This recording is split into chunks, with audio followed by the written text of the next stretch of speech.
ఇద్దరు వ్యక్తుల మధ్య ఘటన తీసుకొచ్చి కేవలం రాజకీయ కక్షతో చేసిన హత్య అని చెప్పి జగన్మోహన్ రెడ్డి గారు ఓదార్పు యాత్ర అని గారు లేకపోతే ఎలా చూడాలి సార్ దాన్ని? అది మరీ దారుణం. మాటే దారుణం. మాటే దారుణం. అది వచ్చి నెలవలేదు.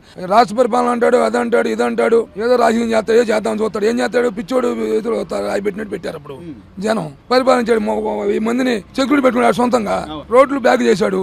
ఎక్కడెక్కడే నోరెత్తే నొక్కేశాడు. ఆ రకంగా దుర్మార్గమైన పరిపాలన చేశాడు. రాజకీయం చేద్దామంటే మనిషి ఇంకా పురత వెళ్దాం. ఇంకేదో ఆ భ్రమలో ఉన్నాడు. ఇంకా నేను పదలో ఉన్నాను, నాకు వద్దే, నేను భ్రమలో పడుతున్నాడు. ఏమి లేదు అక్కడ. చూడు కన్నా నేను మాట్లాడదా రాజకీయ నాయకుడు కూడా ఆ రంగా కూడా మాట్లాడు. ఢిల్లీ వెళ్ళి నేను దీక్ష చేస్తాను ఎందుకంటే దినానికి అసలు ఎవరు నమ్ముతాడండి? పిచ్చోడిలాగా వెళ్తాం తప్పితే ఎవరు నమ్ముతాడు చెప్పండి? ఢిల్లీలు చేసినా, బొంబాయిలు చేసినా ఆడి వల్ల ఉపయోగం ఏమి లేదు. ఆడు చేసిన దుర్మార్గానికి, ఆడు చేసిన పనులు, ఎంతమందిని సాగుకొట్టాడో, ఎంతమంది చంపాడో, ఎంతమంది ప్రాణాలు తీసుకున్నాడో, పనులు లేకుండా జనాన్ని హింస పెట్టి ఇసుక లేకుండా పెద్ద లారీలు పెట్టి టన్నులు 60 టన్నులు 70 ఇసుక అమ్ముకున్నాడు. అమ్ముకున్నప్పుడు ఆడు మనకేం చేస్తాడు? ఇంకా అందుకే జనం అంతా సీకొట్టింది.